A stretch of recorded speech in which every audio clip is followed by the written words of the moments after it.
Hi, this is Vinci Reilly, the internet's less and less least busiest music nerd.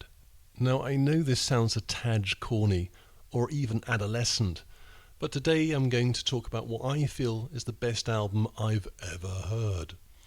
But it wasn't originally designed as an album, but as the soundtrack for a film made in 2003 by the outstanding independent animator and filmmaker Simon Pummel.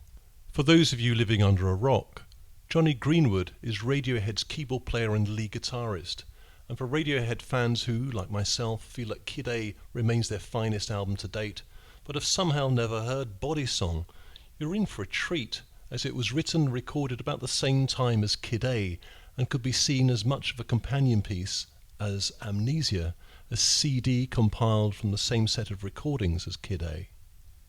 The film's a documentary beautifully and painstakingly constructed and selected from hundreds of hours of archive film spanning at that time 100 years of film, and its subject is the corporeal us, the human body. Its themes stretches conception, birth, childhood, youth, love, sex, violence, illness, aging and death. Therefore, if you don't relate to that, you don't relate to you. But Pummel is an experimental and uncompromising filmmaker who pulls no punches, so he obviously required a musician who could write and record a score appropriately. But how the fuck do you ask the rock star Jonny Greenwood? And how on earth did Pummel react when Greenwood agreed not only to do the score, but to come up with what he did? The music starts with quivering strings accompanied by what sound like parts of the body slurping, sucking and slapping, and develops into pondering piano and the eerie tones of the theremin.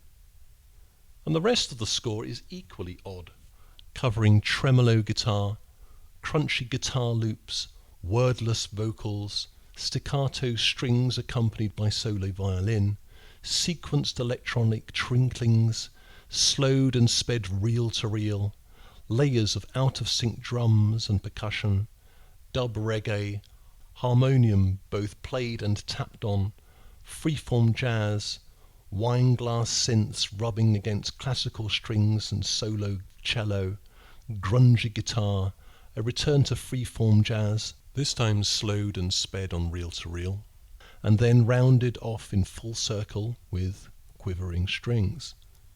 Despite this vast variety of instruments and sound sources, each track is restricted to surprisingly few instruments or ranges of instruments. For example, disregarding the odd bodily effects at the beginning, the opening track is basically only a small string ensemble, piano chords, and the single notes of a theremin. Such simplicity means that the music is clear and cosily lo-fi, and variety is provided by all of the other tracks. Bodysong is mostly atonal, shifts freely or merges one genre to the next or one musical period to the next, is thoroughly uncompromising and experimental in tone, is without songs or any conventional structure. Also, as we have seen, it covers a broader range of textures, instruments and sound sources than anyone would ever require, and is grippingly engaging from the first note till last. It is at times wild and seemingly out of control, at others relentlessly repetitive, and others still tranquil and exquisite. Bodysong's superlative as an example of eclectic artistic freedom. It transcends genre, style, virtuosity, fashion, period, analog versus digital, acoustic versus electronic, art music versus non-art music.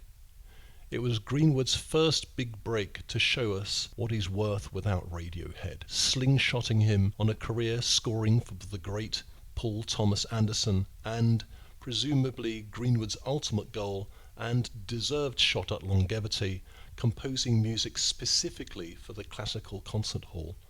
Therefore, although Simon Pummel must have thought Greenwood's acceptance to work on his film meant it was Christmas, Greenwood in turn must look back on this project and Simon Pummel with a deep sense of gratitude. I thank you for listening, welcome any comments, and Bodysong, Could this be the most overlooked CD and film in recent decades?